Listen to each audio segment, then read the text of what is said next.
Disparu depuis le 27 mars dernier, le corps de Karine Esquivillon a été retrouvé sans vie.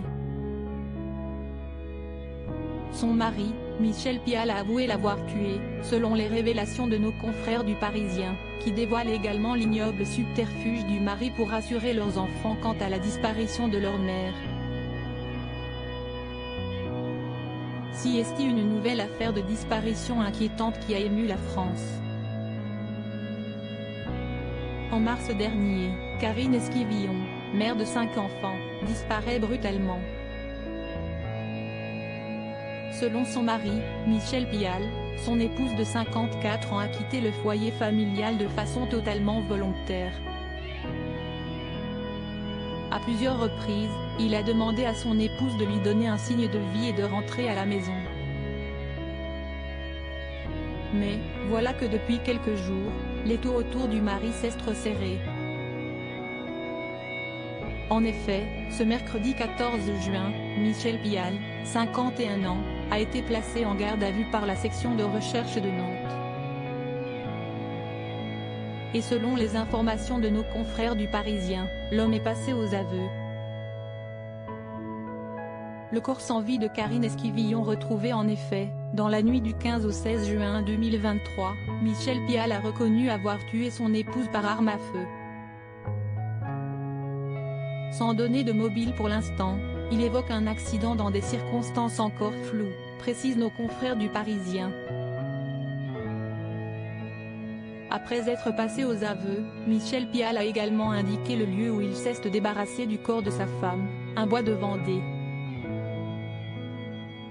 Karine Esquivillon, sans vie, a alors été retrouvée par les enquêteurs. Ce vendredi 16 juin, il va être présenté à des juges d'instruction pour enlèvement et séquestration ainsi que meurtre. Des aveux qui confirment ainsi les doutes des enquêteurs.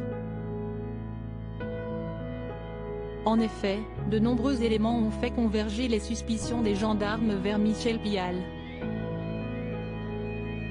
Les enquêteurs se sont rendus compte que le téléphone de Karine Esquivillon a été éteint et rallumé plusieurs fois entre le 27 mars et le 9 avril, période à laquelle la mère de famille était déjà introuvable. Et à chaque fois, le téléphone portable de son mari bornait à proximité. Les enquêteurs le soupçonnent d'avoir utilisé le téléphone de son épouse pour brouiller les pistes et envoyer des messages rassurants à des proches de Karine, dont leur propre fille. Deuxième élément, Michel Pial a indiqué à plusieurs reprises que sa femme était partie en emportant une grosse somme d'argent et également le livret de famille. Or, ce document a été retrouvé à leur domicile, lors de la dernière perquisition. Les enquêteurs vont devoir désormais trouver le mobile de ce crime.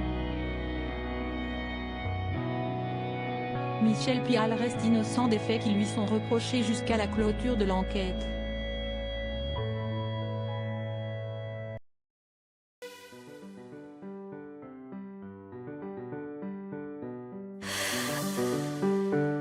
The man I love just had a heart attack,